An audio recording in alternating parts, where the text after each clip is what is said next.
What's up, everyone? Welcome into Forward Progress, Week 13 Best Bets Edition, live here on the Forward Progress YouTube channel, part of the Hammer Betting Network, and presented by Fanduel. I'm Rob Pizzola, joined today by Suma, Judah.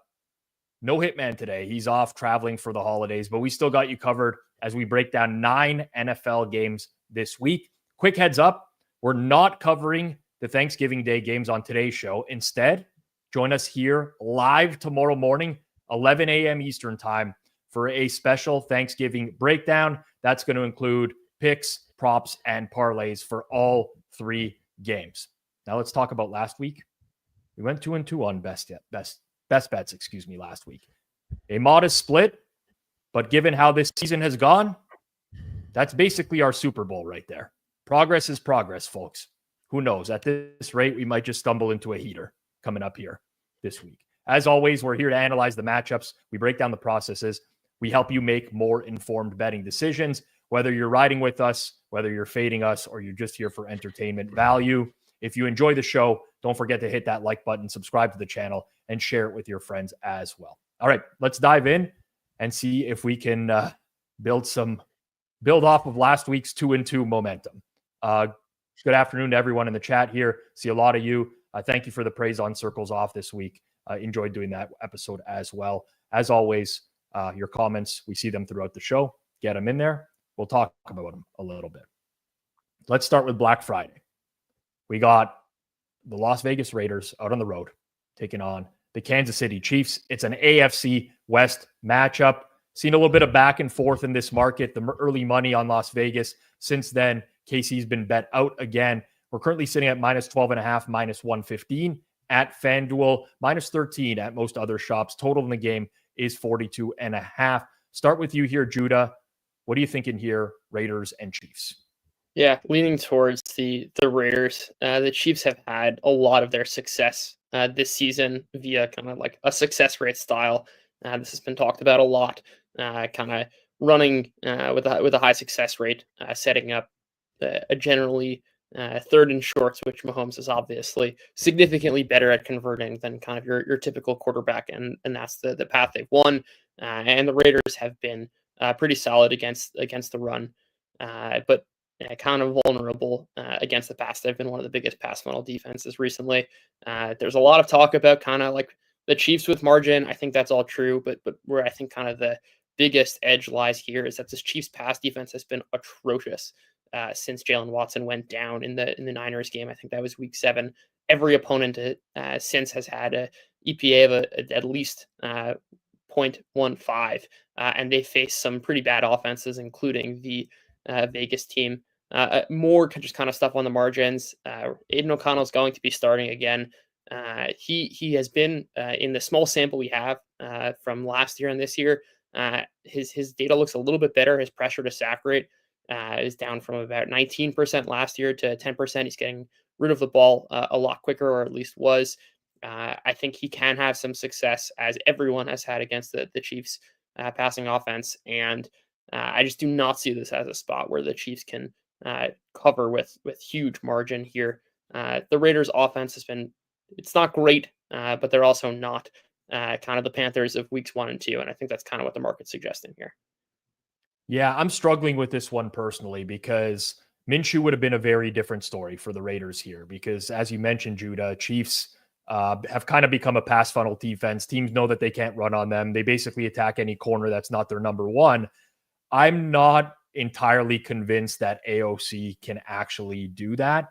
And also just reading the tea leaves with the Raiders this week, seems like grip strength might potentially be an issue. He's coming back off of an injury to his throwing hand.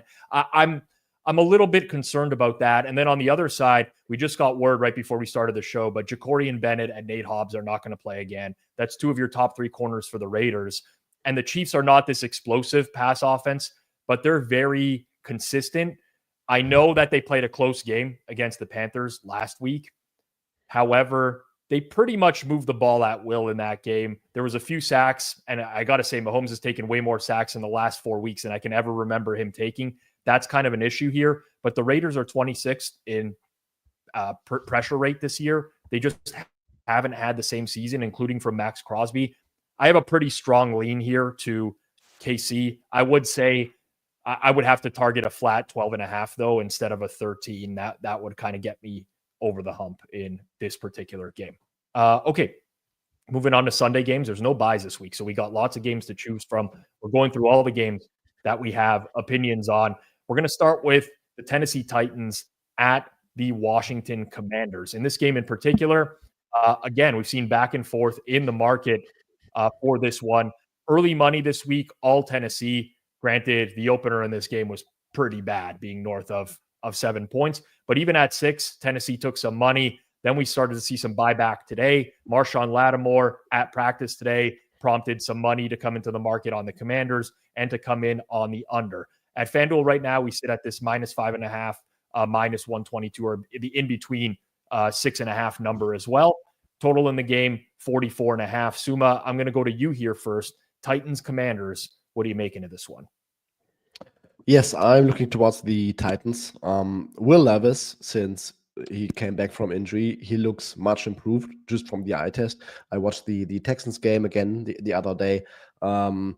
He faced the Chargers, Vikings, and Texans defenses, arguably top 10 defenses. Maybe we can say top 8 defenses, also pretty good defenses against the one. And I thought that Levis looked much improved. There are so many beat report tweets circulating around Twitter. Oh, his completion percentage, yards, touchdown, interceptions. I will say what it doesn't say is that he took 20 sacks in those games. And a lot of, not a lot of, but there are some sacks that are really, really bad. I think against the Texans, he took 8 sacks. 4 of them, I will say, were sacks where the offensive tackles got beaten instantly in a heartbeat. But there are also sacks where he starts from a clean pocket and then he straight up runs into a sack instead of, I don't know, being smarter when it comes to scrambling around. Maybe there could have been 2 more throwaways, but he is taking too many sacks, despite looking much improved when he's not taking sacks. I would say this. But now the Commanders defense might be the easiest defense the Titans offense with Will Levis will have faced all season long. Earlier in the year, he had the Bears and Jets defense who looked better back then. Jets under Salah, Green Bay, Miami. I think metrics-wise, all these defenses are better than what the commies are. Granted, Marshawn Lattimore might provide them a huge boost if he is on a full snap count, but I think that this is the spot where Will Levis should also look much better in the box score, and I don't expect him to eat 8 sacks. And if he does not do that, I think they have a pretty good chance at moving the ball here. And on the other side, I don't want to talk about the Cliff Kingsbury seasonal downfall. It could be different talking points, but I mean, there is data that Jaden Daniels, when we bucket his season from like first 4 weeks, second 4 weeks, and now weeks 9 until 12, there is a steady decrease in terms of efficiency, EPA per dropback, success rate. Terry McLaurin is not seeing too many targets in recent weeks. He's been getting worse against the blitz. So there might be his injury.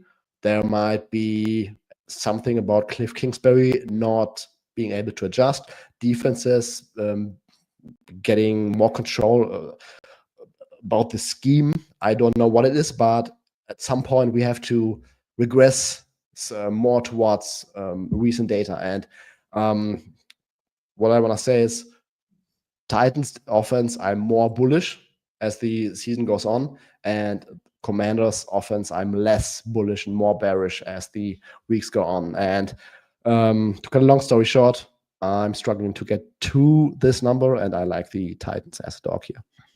Yeah, I'm personally with you on this one, Suma. I would need 6 flat, so 6 minus 110 as a buy point right now with Lattimore coming back. But you have other injuries to take into account here on the Washington offense. Both of their backs, Brian Robinson and Austin Eckler, are banged up.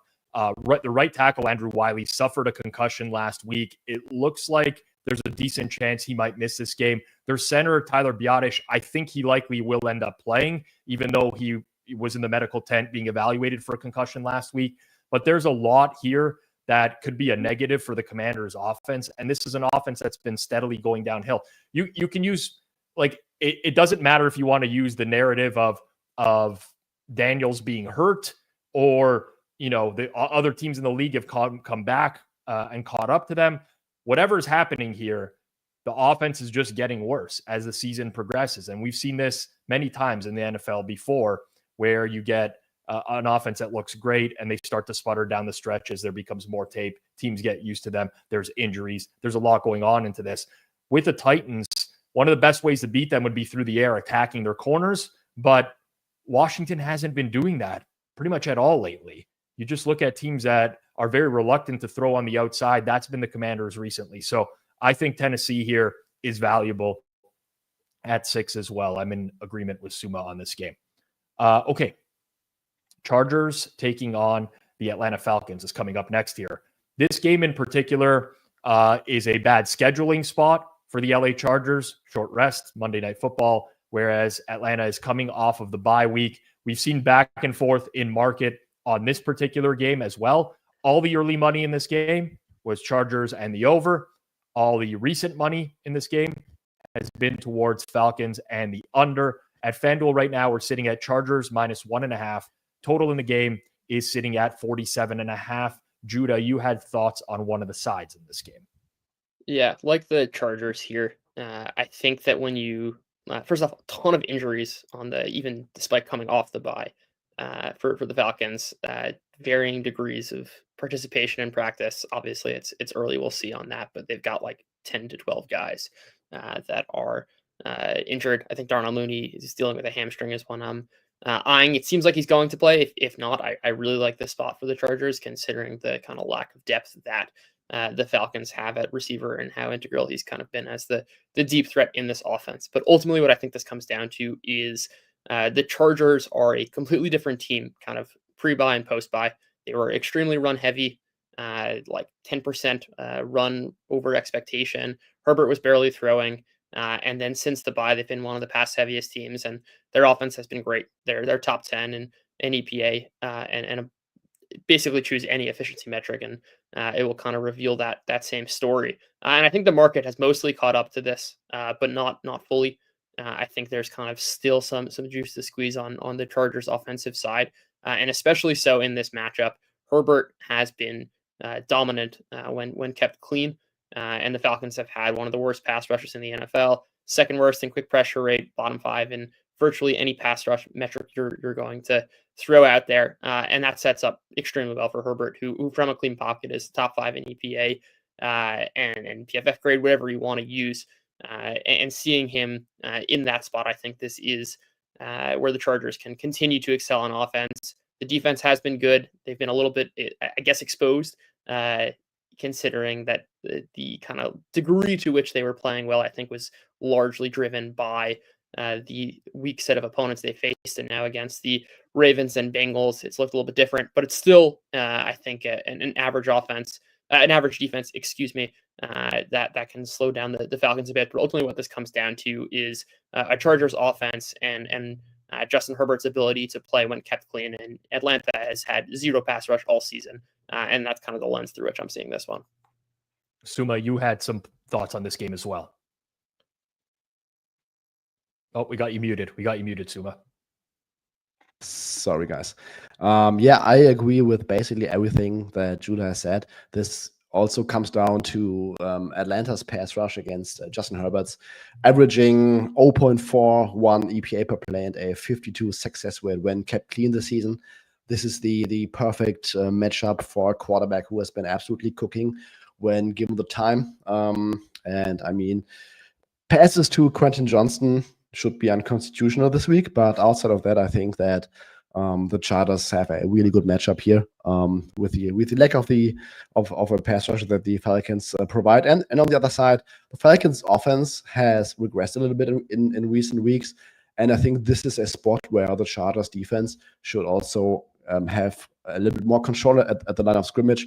Denzel Perryman was a major loss against the Ravens. Not sure whether he can play, but I think the Chargers defense should be suited better to defend a traditional running game that the Falcons have. The Falcons run tons of inside zone, outside zone, and the Chargers defense has been averaging a 33% success rate against inside zone and 37% against outside zone. So I think that the Falcons should not have an easy time moving the ball here. And if you take away or try to take away the one game, I think that this Chargers Jesse Minter defense will find ways to disrupt Kirk Cousins. So overall, I completely agree with Judah. Like the Chargers here, but granted, I will also monitor the injury report for the Falcons, because I think there might be some market movement if that injury report becomes cleaner. Today, I've read a tweet saying that Morris listed basically almost everyone who's on the injury report in some capacity, and he will see where everyone is after a practice. Mike Hughes, D. Alford, Donald Mooney, Troy Anderson, Nate Landman. I guess everyone is there in some capacity, but we will see how much everyone practiced later today.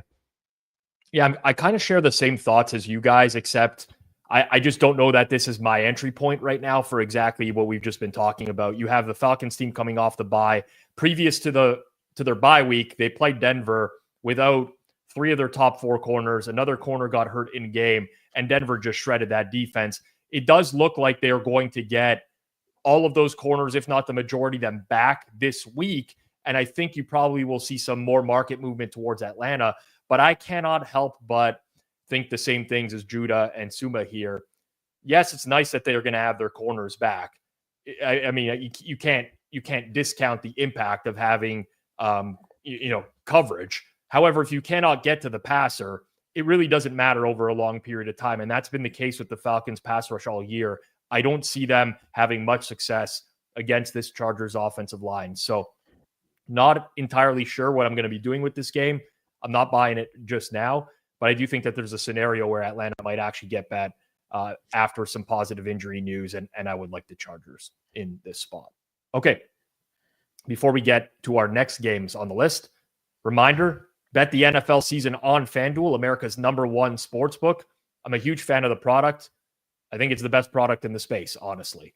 Great mobile app, great website, tons of betting options, great features, great boosts, pretty much anything that a sports bettor could want. And right now, all customers get a profit boost every single NFL game day. That means you can pump up your gridiron winnings multiple times a week. We got lots of offers available this week, but for Thanksgiving tomorrow, you have a no sweat SGP and a 30% profit boost token. So make sure that you use any of those on Thanksgiving Day tomorrow. FanDuel has tons of ways you can get in on the NFL action. You can bet on money lines, spreads, player props, and more. Plus, with super simple live betting, lightning fast bet settlement, and instant withdrawals, FanDuel makes betting on the NFL easier than ever before. Just visit fanduel.com/forwardprogress to download FanDuel today. You must be 21 plus and present in select states, 18 plus and present in DC. Opt-in required. Bonus issued as non-withdrawable profit boost tokens. Restrictions apply, including token expiration. See terms for offers at sportsbook.fanduel.com. If you have a gambling problem, call 1-800-GAMBLER or visit fanduel.com/RG. Call 888-789-7777 or visit ccpg.org/chat in Connecticut. mdgamblinghelp.org in Maryland. Hope is here. Visit gamblinghelplinema.org or call 800-327-5050 for 24/7 support in Massachusetts, 1-877-8-HOPE-NY, or text HOPE-NY in New York. All right, before we get into our next game, saw this comment. I'll just address it really quickly. When you say at the start you're covering 9 games, it would help if you told us which ones you're not covering. This is actually a very fluid show. We do anticipate we're covering 9 games as we go into the stream, but we actually input things as numbers change in the background, as practice reports come in into a shared spreadsheet, and we actually adjust the show on the fly. So it's not always going to be 9. Sometimes things change, but starting the show, that's where we stand. And listen, we get through them in an hour. So, I just not much more to add on that front right now. All right. AFC North. Steelers off the bye. Taking on the Cincinnati Bengals off the bye. Shouldn't say Steelers off the bye, off extended rest. Interesting matchup here. Bengals -2.5, -120 at Fanduel. Total has come down from 48 to 47.5 today in this particular game. Obviously, you got a lot of trends. The trends people are out. It's Tomlin as a dog, Steelers as an underdog. Suma, I'm going to start with you here. Is it Steelers as an underdog in this game? Yeah, I'm definitely looking towards that. I would like to get a 3, but I kind of like Pittsburgh's matchup here. Bengals defense has been underwhelming against the run, despite playing a lot of stacked boxes. Pittsburgh runs 42% of inside zone. Cincinnati's defense is averaging a 41% success rate against. That's below average. They on the back end, they play 54% single high. They lost Dex Hill for the season, DJ Turner for the season. And that's basically the matchup that the Steelers want. They want to run the ball. They cannot run the ball well, but if they run the ball, they want to get at least not too many negative plays. And then they will try to bomb you off of play action to Josh Pickens. Mike Williams, I think, will see more of a target share this week. So this really strikes me as a really good matchup for the Steelers. On the other side, I have tons of respect for Joe Burrow and this offense with T. Higgins back and Jamar Chase. But I think the Steelers have a really good defensive line. They should get pressure on them. And with a lack of a running game, this will come down to, can Joe Burrow consistently distribute the ball against this Pittsburgh Steelers defensive line? He might prove me wrong, but overall, I'm struggling to see why or where this grade of a matchup for the Bengals should come from. Sneakily liking the Steelers, but I would need to get or see a +3 for the Steelers to get involved. I'm opposite you on this one, Suma. I mean, it's really challenging at the current market price. Like, all the 2.5s are pretty expensive now. I don't know what this week holds in terms of market movement on this game, but you're basically seeing Cincinnati in the range of -2.5, -120 if you have to pay it. And I'd be looking for more of a flat price. But to me, the big thing with the Steelers is that they have this big gap right now offensively in early down success rates versus late down success rates. And you look at the success they've had under Russell Wilson, all of it has come on 3rd and 4th down, basically. And we saw against Cleveland, well, when they're not having a greatest 3rd down game, you start to see them come down to earth a little bit. And you look at the matchups that they've faced with Russell Wilson. The Giants defense, I don't know if you guys have looked at the Giants defensive efficiency numbers, but they've fallen off a cliff in like the last 6 weeks. They played the Commanders defense. Same exact thing has happened to that defense. Last few weeks, step up in class against the Ravens and the Browns, and we're starting to see them struggle to score. Now, this is not a good Bengals defense. I completely get it. And there's going to be opportunity for them to move. But I trust the Bengals offense a lot more, especially with the likelihood that Orlando Brown is going to be back in this particular matchup. Hate to fade the Steelers. They have cost me a lot of money this year. I'll be very candid about them. I've not gotten a lot of their games right, but I actually think Cincinnati is the side in this game. Judah, you could play the tiebreaker on this one if you have any thoughts.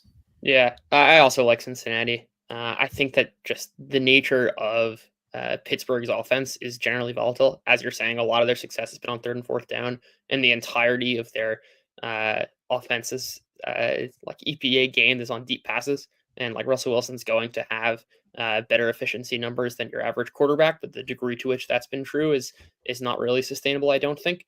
And on the other side of the ball, Pittsburgh plays a ton of man coverage. I think it's the 3rd most in the NFL, and really in that cluster doing so nearly on half their routes. And what that means effectively is that you're going to have the better talent win out. This is true much more in man coverage than zone coverage. And Joey Porter's been incredible in man coverage. He's like 95th percentile in his ability to prevent separation. He's been great. And that works a lot of the time when you don't have teams with great receiving depth. But when you've got Dante Jackson, who's allowing 2.3 yards per route run in man coverage, is like the 7th worst in man separation, going up against one of T. Higgins or Jamar Chase, that's a bit of a disaster waiting to happen. Beanie Bishop also has been terrible in man coverage. I think he's the second worst in his ability to prevent separation in man coverage. These are exactly the spots where the Bengals can attack. And lastly, teams have been playing a ton of too high coverage against Joe Burrow, right? Trying to take away the explosive plays. He's seen too high coverage at the third highest rate in the NFL. The Steelers have played 75% single high coverage, which is like 8% more than the second closest team. It doesn't matter their opponent. They're going to play single high. This is a coverage that historically the Bengals have dominated. And I think this is kind of the matchup where they get the explosive plays going. You have a weak link. That's anyone that's not Joey Porter. And the Bengals can have a ton of success, kind of like we saw the Browns have this past week. The Bengals have also been doing a great job getting the ball out quick, mitigating the effects of the Steelers' ability to generate pressure. I think they should be able to score points. And the Steelers' offense is just so volatile. Can they keep up? Yes. Do I think that kind of any given matchup, they can kind of put up a dud? Yes, that's also kind of the nature of their team. And I think they're a little bit less sensitive to particular matchups that even though the Bengals have been bad on defense, the Steelers might not be able to take advantage in the spot. Judah, we're going to keep it with you for our next game here. Before we do, I did love this comment. Being bad on early downs is how you channel the voodoo for third down. It's science, from Connor. I mean, listen, it is frustrating, but at some point, I got to tell myself this is not repeatable. And I feel like we're in that territory right now. I started to see it against the Browns on Thursday Night Football. All right, over to our next game. We got a AFC South matchup. The Texans out on the road taking on the Jacksonville Jaguars. It's been one-way money towards the Jags as the probability of Trevor Lawrence starting in this game has started to increase. Right now at Fanduel, taking a look at the number, we have a 4.5 on the board. I think it's the last 4.5 out there. The rest of the market is at 4s. Total in the game, 43.5. Judah, you wanted to talk about this one. What are you seeing in this matchup? Yeah, I like the over here and on the Texan side of the ball. I think the over is pending, and I guess everything is pending the quarterback. And Doug Peterson is kind of speaking like Trevor Lawrence is in. Doug Peterson is also probably the least reliable coach in his coach speak. He has been misleading on so many occasions that I am not convinced that this is going to be Trevor Lawrence, though I think the market is heavily implying that it will be. And I think that the kind of Houston offense, a lot of talk about Bobby Slowick. The Texans offense is bad. I think a lot of that's overblown. And especially so in spots where they have kind of a matchup advantage. We saw this a ton last year where CJ Stroud was really, really good. Or I should say he was at his best when you had kind of the combo of a defense that cannot generate pressure and is very vulnerable to explosive plays. He was by far the best in the NFL kind of when you get spots where both of those conditions are met. And that's precisely what the Jaguars are right now. And this is also true for this year, I should add. It's not just looking back at 2023. Obviously, their 2023 numbers are going to look better. They were a better offense last year than they were this year. But all that is to say, the Jaguars over the last 6 weeks have an 8% quick pressure rate, dead last in the NFL. They're allowing more explosive plays than anyone. They play a ton of man coverage. They don't have anyone to cover Nico Collins and Tank Dell. Sure, Tyson Campbell's a solid corner, but he's not going to be able to shut down Nico Collins. The Texans' offensive line has been a massive problem. They punted Kenyon Green to the bench, and he in his 20 PFF grade, he had been a disaster at guard. The offensive line numbers have looked a lot better since then. This is as good a matchup as you're going to see for a quarterback whose traits I think are particularly vulnerable to matchups. A guy who takes too many sacks, but has such an ability to create and especially create downfield when things are in structure. And I think he's going to be in structure a ton. I guess just quickly on the other side of the ball, if we do get a healthy Trevor Lawrence, I think this total is way too short at 43.5. Houston invites a ton of deep throws. That's basically been the entirety of the Jaguars offense with Trevor Lawrence this year. I think they'll be able to connect on a couple of those. And no matter what, that's the sort of thing that props up totals, because if you're throwing a lot downfield, that is either you're getting chunk plays or you've got a much lower completion percentage, and you're going to get more play volume on the other side. So like the over here, and really, really like the Texans in this spot also. All right, we're going to shift games, and we're going to also look at another total in this game. We have the Seattle Seahawks traveling east to take on the New York Jets. The Jets appear to be in severe dysfunction right now. Lots of talk about Aaron Rodgers, whether or not he's coming back next year, whether he's playing hurt. Just a number of things to take into account here. This number got as high as 2.5. That seemed to be the resistance point.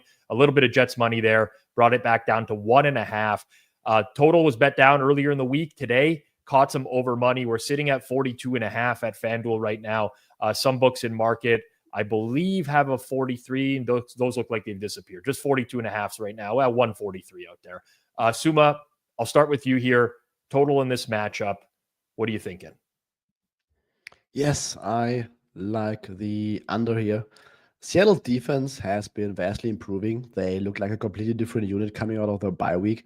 I think there are several factors why that is. I think Ernest Jones was a phenomenal signing for them. I think you see that they are much more stable against the run. Their defensive line has been riddled with injuries earlier in the season. They are mostly healthy right now.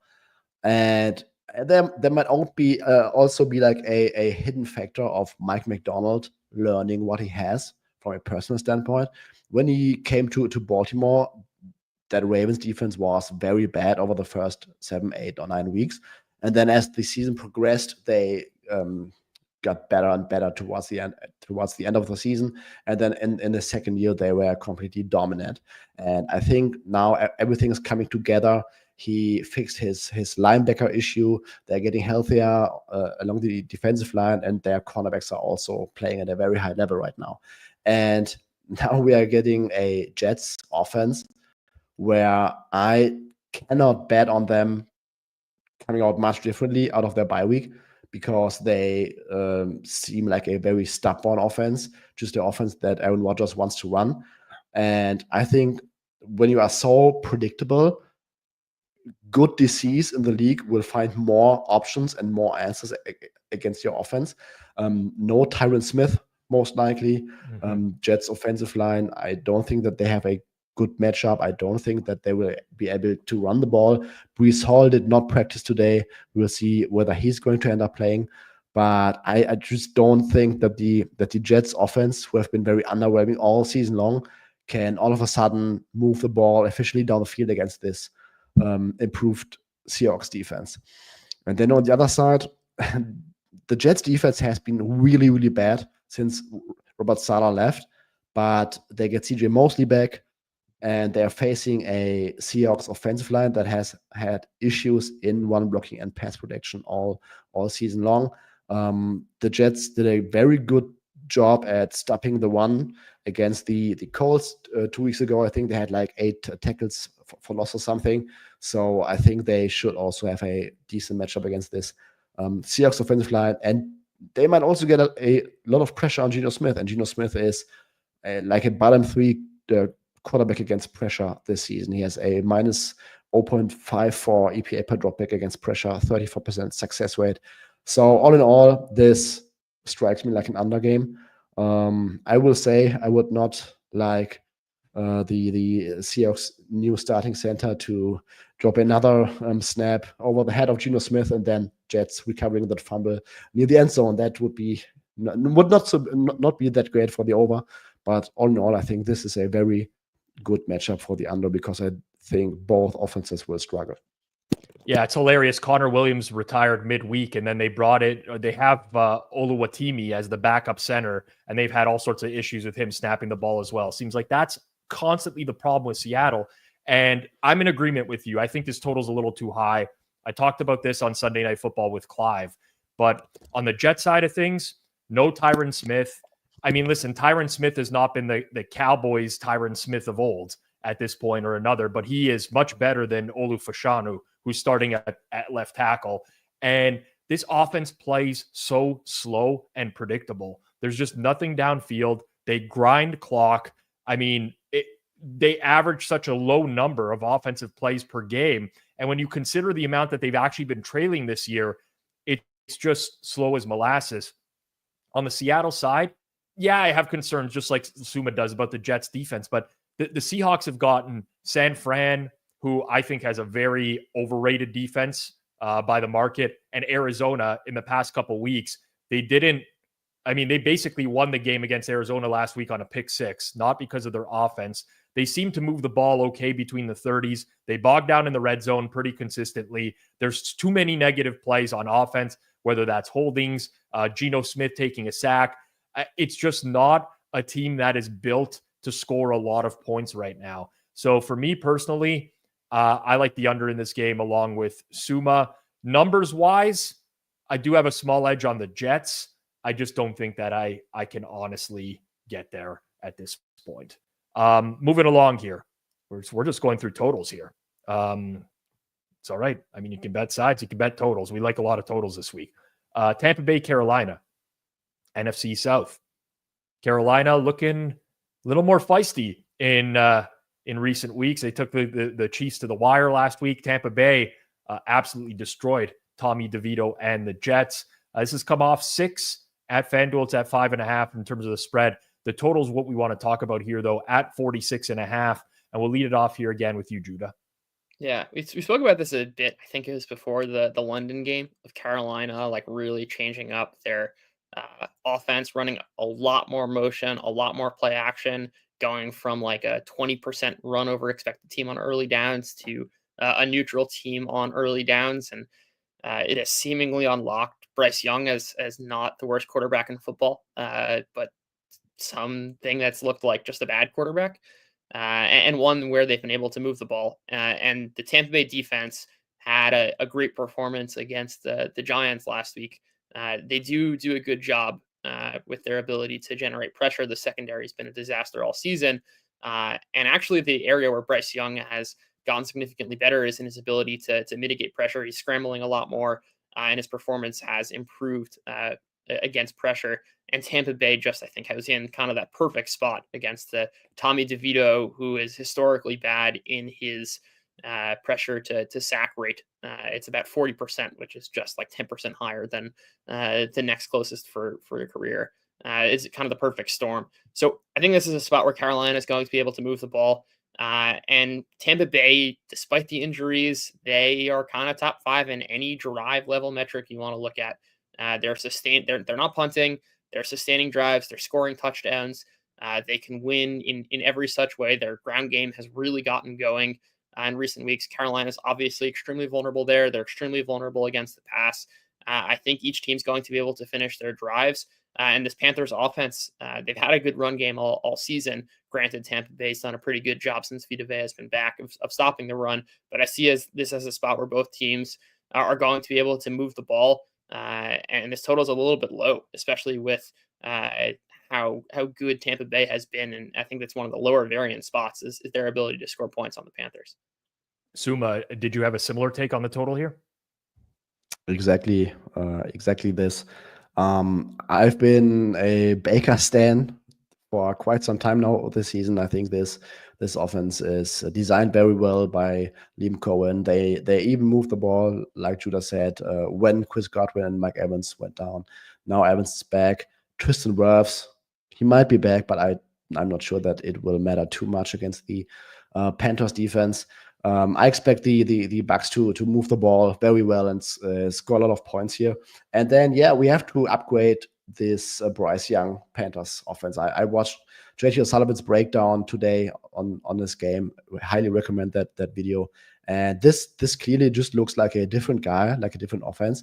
I will not say like a top 10 guy or something, but he has clearly made a step forward. I like their pass protection in general. And the Bucs defense, when you look at recent weeks, they have not been good. They are bad against the pass, and I think the Panthers should be able to move the ball. And I also agree with Judah that the total is a little bit short in my point of view. In my point of view, I'm with you guys as well. Bryce is playing better, and as much as people want to talk, like I've heard talk about the Panthers defense being improved, and listen, they were really unhealthy for a long portion of this season, right? And we saw them sack Patrick Mahomes 5 times last week. That seems to be what people are very fixated on. The Chiefs last week had an 84.4 series conversion rate. That was tops in all of football. They had 27 first downs. That was tops in all of football. They had a 55% success rate. That was tops in all of football. I have some concerns with Tristan Wirfs being out against some other teams, not so much against the Panthers. I do think Tampa Bay has a very good OC, like Suma mentioned. I'm with you guys here. I think it's a little bit short on the total. Keep going along here. And we're going to stick in the NFC with the Rams and the New Orleans Saints. This has been like service play back and forth this week on this game. Early money towards Rams, drew it up to 3. We got a hashtag feed me today on the Saints, took it off of 3. A little bit more money on the Rams after it came off of 3. Total in the game sitting at 48.5 as well. Suma, we'll go over to you here on this one. Rams and Saints, what are you seeing in this matchup? Yeah, I still am having a rough time grasping this Saints offense because they keep playing better than what their personnel looks like. They lost their top 2 wide receivers. They had injuries on the offensive line. Derek Carr was out for several weeks, but they keep playing highly efficient on offense.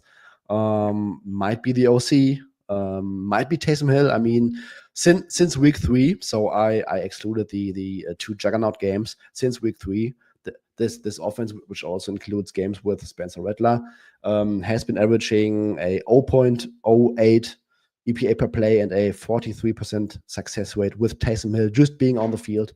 Clint Kubiak has been using him more and more since he got back from injury. I think that also collides with the injuries to Rashid Shaheed and Chris Olave. But I mean, last week he saw, I think, 7 runs, 10 targets, and those become really efficient over time. And they might just be a really unique offense in the sense that they don't have great personnel right now, but with the scheme, with Taysom Hill, with heavy play action, they somehow and the occasional deep bomb to MBS, they might just find success to drop points on opposing defenses. So that's why I've been eyeing the total a little bit here, because I also think that on the other side, the Rams offense should be able to score points on the Saints. But I would also like to see Rob Havenstein being back. The Rams had issues in pass protection without him recently, and while the Saints don't have the greatest pass rush, I think this is still an issue with the common scheme with the Rams. They simply play better when their pass protection can hold up, and if it can, I think there will be a lot of space in the back 7 of the Saints defense. So quietly leaning towards the over because of all the weirdness that the Saints offense brings. Sammy says, hard to bet the Rams with that O-line right now. And to me, it's really the right tackle is very pronounced right now. Like Havenstein is a good right tackle. Joe Noteboom is not. And you saw a very clear drop-off where the Eagles were pressuring from that side pretty consistently. McVay said yesterday that Havenstein is trending towards playing this week. We don't know if that means he's going to play or not, but there are some coaches who are pure liars. There are other ones that are not necessarily. I think I take McVay at face value in that Havenstein is trending towards playing. I think that would make a huge difference for the Rams offense in this particular matchup. Okay, final game we're going to talk about here before we get into our best bets for the week. And this one is a doozy. It is the Eagles. It is the Ravens. It is a battle of 2 teams playing really good football. Ravens -3, -108 at Fanduel. Total in the game, 51.5. We have seen that number get bet down to 51 elsewhere, but it remains 51.5 at Fanduel. Judah, over to you here first. Ravens, Eagles, give us your thoughts. Yeah, I think this is an extremely intriguing matchup on many fronts. I think that, I guess to start, I assume Roquan Smith's going to play because he was like even warming up for the Monday night game to see if he could give it a go. And I think that matters a lot for this matchup, considering how good the Ravens' run defense has been basically since he got to Baltimore, and even in the first half last week was struggling to stop the run against the Chargers before. I think the Chargers like ran the ball 4 times in the second half. They kind of got game script out of that one. And I think that's kind of how the Eagles are running their offense. And perhaps it doesn't even matter if Roquan Smith is in. The way the Eagles are running right now, they're kind of can beat anyone via the ground game. And they're probably the most complete team in football. This is a defense which is like allowing 4 yards per play over the last couple of months of the season. That is by far the best in the NFL. What do you do when you kind of have a Ravens offense, which is probably the best in the NFL themselves, going up against an elite defense? The market seems to think that this is a spot where the Ravens offense can win. I agree. But it's almost like there are just so many clashes here of an Eagles offense that loves to run the ball against one of the best run defenses in the NFL. On the other side of the ball, you've got the Eagles who are so good running. You got the Ravens who are so good on offense going up against a great defense, and I think the Eagles are kind of naturally vulnerable to game states. They want to be playing from ahead, and especially against teams with really great pass rushes, they tend to struggle. Hurts has been terrible dealing with pressure. The Ravens haven't had a great pass rush. The pass defense has been much better over the last couple of weeks. A lot of things kind of clashing and interacting here. A great game. Don't have a strong opinion at the moment, but I'll be monitoring the injury report and certainly stoked to watch this one. Suma, over to you here. What do you see in Ravens Eagles? Yes, I agree. Also watching the injury report, if Roquan Smith is back and Michael Pierce ends up playing, I think the Ravens have their full arsenal of weapons on defense against the run, where they have been exceptionally well this season. And this might be the first matchup where the Eagles cannot efficiently run the ball across 60 minutes. And I'm not yet at a point where I trust Jalen Hurts to really air it out without the help of a consistent one game / if he is playing from behind. The Eagles defense has been really, really good, but I think this Ravens one game with Lamar Jackson will be a completely different task. And if the Ravens can put scoring pressure on the Eagles and be stout against the run, I think that there is a decent scenario where Jalen Hurts struggles. Second half, when the Chargers were backed up, Zach Orr also sent a lot of great pressure packages, and Jalen Hurts has been horrendous against pressure this season. I think that the Eagles primarily want to run the ball well and keep Hurts out of these many obvious backed up passing situations, and this might finally be the matchup where things do not go so well for them. I agree with you here on this one. And like, we haven't talked at all about Devontae Smith in this particular matchup yet, who, I mean, it's not a foregone conclusion he's returning. In fact, listen, if I was a betting man at plus 100 right now, I would say I think Smith is more likely to miss this upcoming week. That's not a lot of information widely available, but there are quarterbacks that have torn up the Ravens secondary this year. And we know that they're a pass funnel defense, right? This has been the case all year, but they've been better in the secondary since Marlon Humphrey has been at full health. And it's not like every quarterback can just tear up every secondary. I mean, you're looking at an Eagles offense that is basically down to A.J. Brown and no one else that they trust. And can Jalen Hurts be the guy to do that? I'm not convinced. This isn't Justin Herbert throwing to wide open receivers and guys that are winning. This is a worse receiving core without Devontae and a worse quarterback than Justin Herbert. Other side, Suma made great points about Michael Pierce, Roquan Smith. You know, the Eagles need to be able to run the ball effectively. I don't think that they can. I'm not saying that this is a super valuable number. However, we're looking at where the market-making books are right now. They're shaded pretty heavily towards the Eagles. If this does come off 3, I would be pretty quick to buy the Ravens in this spot. So I'm in agreement with Suma on this one. All right. That's it for the breakdowns of the games. A reminder again, we're live back here tomorrow morning for Thanksgiving Day games. It's going to be 11 a.m. Eastern time. We're jam loaded with guests. Every single guest is given their favorite pick of the day, their favorite prop of the day, and they're building an SGP. tomorrow as well. Every guest that joins us for Progress, 11 a.m. Eastern time. Do not miss it. Obviously, it's a pretty time-sensitive show. Let's get to best bets.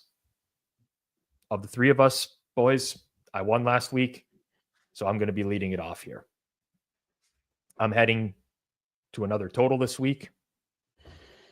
I'm going with the Rams and the Saints over 48.5, minus 110 currently at Fanduel. It is a good price. I would play this across the market right now, but I encourage you to bet it at Fanduel, where they are offering a better price than market. Suma mentioned some great points about the Saints offense. Listen, the wide receiving core is nothing to write home about. Without Olave and Shaheed, they found a way to make it work. They're stretching the field with Marquez Valdes-Scantling, but their EPA and success rates with Taysom Hill on versus off change drastically. Also improves the red zone efficiency a lot. I do think the Saints can score. On the other side, Havenstein trending towards returning, and I think that's massive for this offense. I struggle to see the Saints defense generating any pressure. You look at the cornerback crew for New Orleans right now. Well, Marshawn Lattimore is in Washington. Paulson Adebo is on IR. They do have Kool-Aid McKinstry back at least, but they cannot cover the Rams receivers in this particular game. They're also not a good run defense either. Teams have run all over them this season. So I'm looking at them. I'm looking at the Rams. This is like the get right type of situation, similar to how we saw them move the ball against the Patriots defense a few weeks back. I think they'll move the ball in this game as well. So Rams, Saints over 48.5 is going to be my play. Judah, over to you. What's it going to be and why? Going with Cincinnati minus 5.5. I think we're playing on the matchup here, as we talked about earlier, that Pittsburgh is going to stay in their single high coverage, which is an area that Cincinnati excels in, and they do not have the personnel to match up in man coverage. Also, what they love to do with Higgins and Chase healthy. And on the other side of the ball, I think Pittsburgh is just less equipped, I guess, to take advantage of the matchup with Cincinnati. They're forcing coverage mistakes at one of the lowest rates in the NFL. Russell Wilson is throwing into tight windows. These are plays that are extremely variant. And yes, he can sustain that success or directionally sustain that success. But I don't think the degree to which he has had success with the best deep EPA in the NFL this season is going to sustain itself. I think they're bound for some regression, taking Cincinnati on the alts.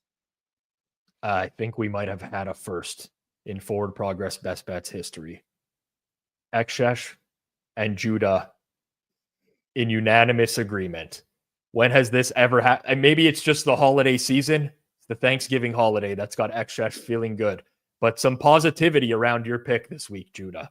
So there you go. Just to encourage me. The best bets have been so bad. You need to change things up, mix it up, and something might change. You know, listen, I do condone, or like, I have some respect for you having, the balls this year to look for some of the alt prices. Like it's a very limited sample we're being judged on this year. You've gone for some deep shots, and had you gone spread, just regular spread earlier in the year, your record would be a lot better. But hopefully this is one where you can get some back in the units column with the Cincinnati Bengals. Suma, we are going to end it with you here. You've switched mid-show. This is, I don't know about the mid-show switches and how they've done in the history of this show, but hopefully it's a winner this week. What are you going with, Suma? Yeah, Jason should pull up the record. I'm going with Panthers Bucks over 46.5. We talked about it. I like this matchup. I've been high on the Bucks offense pretty much all season long. I think they will continue to score a bunch of points, but top 5 scoring offense. I don't think that the Panthers defense will hold up against that.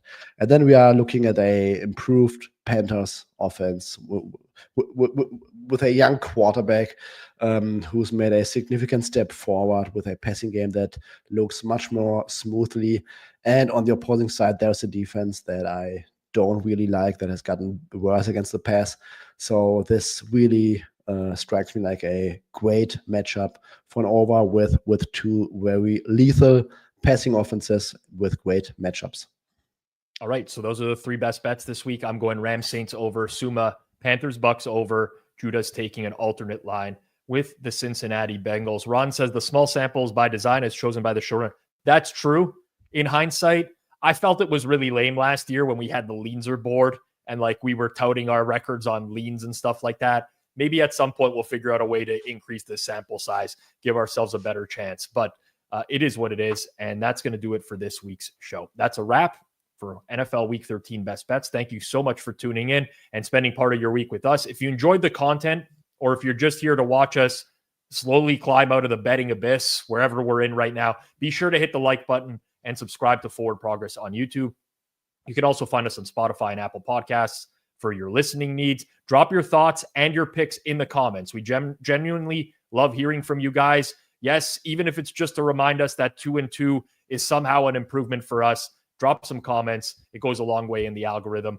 For myself, Rob Pizzola, for Judah Fortgang, for Fabian Sommer, Suma, we want to wish you all a very happy Thanksgiving. If you're in the United States, take time to enjoy the moments that matter most. Family, friends, food, football. What else could you ask for? Whether you're betting or you're just celebrating, hope your holiday is full of good vibes and better luck than we've had this season. Best of luck with your best bets. As always, bet responsibly. We'll see you next time. Who knows? Maybe we'll even string together a winning week this week. It could happen. It could happen. Thanks for tuning in. This has been Forward Progress. Peace out.